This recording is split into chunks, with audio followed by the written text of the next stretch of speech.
So you probably have a lot of questions about X49. Really good, important question is, how is it different than X39, right?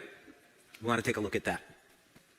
Also, it was very, very important from a business perspective that X39 remain the parent product and X49 be an add-on, right? We want to continue to message X39 as the lead-in product, and X49 is something that you add on as a bonus. And so the two of them work together as companions, and you're going to see some clinical data on that. So what does X49 do? It elevates a HKCU. X39, of course, as we know, elevates GHKCU. They're copper peptides, they're mother and daughter peptides, but what they do is very different. GHK is ubiquitous. It's found throughout the entire body. AHK is found in more specialized tissue, and therein lies the power of X49 and AHK. So, like GHK, AHK will decline with age.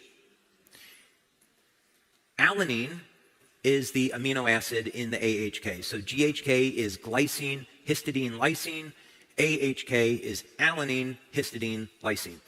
What first got me interested in this, more than 3 years ago now, is I was looking at peptides that were based on alanine.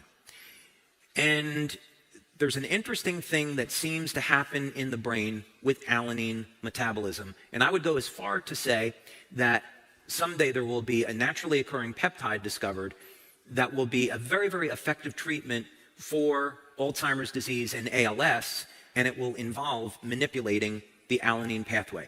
So that's actually why I was researching this in the very beginning. Now, there are a number of things that are already known about AHK, and then a number of things that we discovered in our research. One of them that's known is that AHK gets involved with repair of the endothelial lining. And what's interesting about that is that repair of the endothelial lining is induced by a growth factor called VEGF. Another thing that's interesting is that as you repair the endothelial lining, it has an effect on nitric oxide production.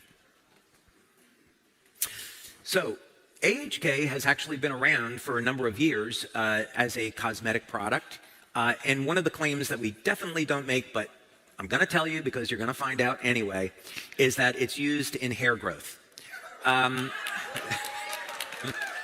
So AHK was found by Dr. Lauren Picard in studies to actually be 10 times more effective than GHK at inducing hair growth. That puts it on the same level as minoxidil, but it doesn't do it through manipulating hormones. For those of you that are interested in exploring this, I've spoken with a medical doctor. We're looking at doing a study. Hair growth is a medical claim. We're not claiming hair growth. We haven't done a study on this. For those of you that are so interested, the recommendation from this doctor would be to go for microneedling to open up the pores, and then you can see if anything happens after that. Okay. So our own research into AHK has been almost entirely focused on what type of claims that we're allowed to make. So the patches in the United States are in the general wellness category. So that means that we can't make any medical claims. It has to be things like improving energy, improving the quality of sleep, improving overall lifestyle and health, supporting a healthy lifestyle, and a number of fitness claims. Fitness claims, notably, fit in very well with general wellness. So in our clinical studies, to support the product launch, we've looked at claims that can support fitness. But the properties of AHK do go beyond that. X49 only versus the combination of the two. We saw on the number of calories burned, over a 90% improvement. Now,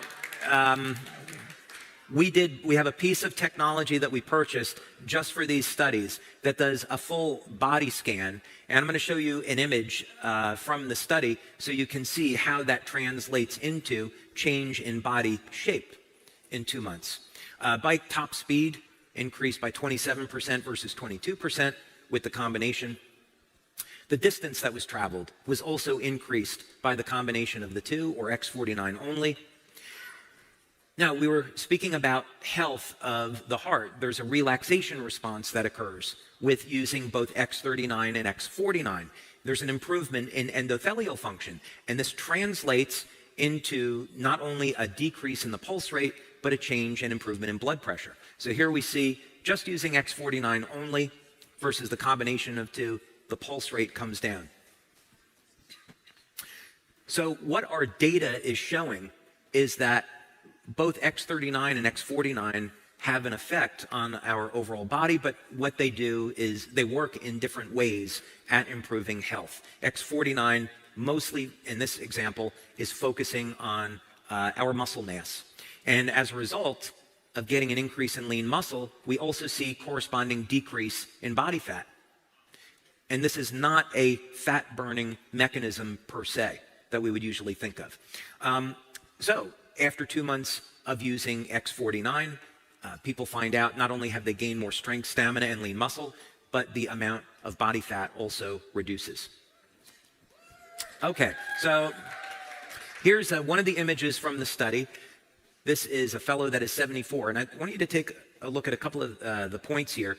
The most important one is the health risk. You can look at the body fat percentage where he started out at 37.5, which is not so good. But what this equipment does is it calculates risk for things like cardiovascular disease, and then it just puts it into a simple percentage. So at this body fat relative to muscle mass, he's 53% higher than ideal in body composition. Now this is what happens after using X49 just for 2 months. I'm going to put those images side by side so you can see them. Great, that was Michael Accurso, wasn't it? I'd recognize that voice anywhere. Okay, so at age 74, not only was he able to get a reduction in body fat, but look what happened with the health risk now. 53% to 20%. So this is very much in keeping with the goals of the company. We want to not only improve people's overall body shape, but improve their health. That's ultimately the goal. So I want to get into one other thing here, more specifically is on blood pressure.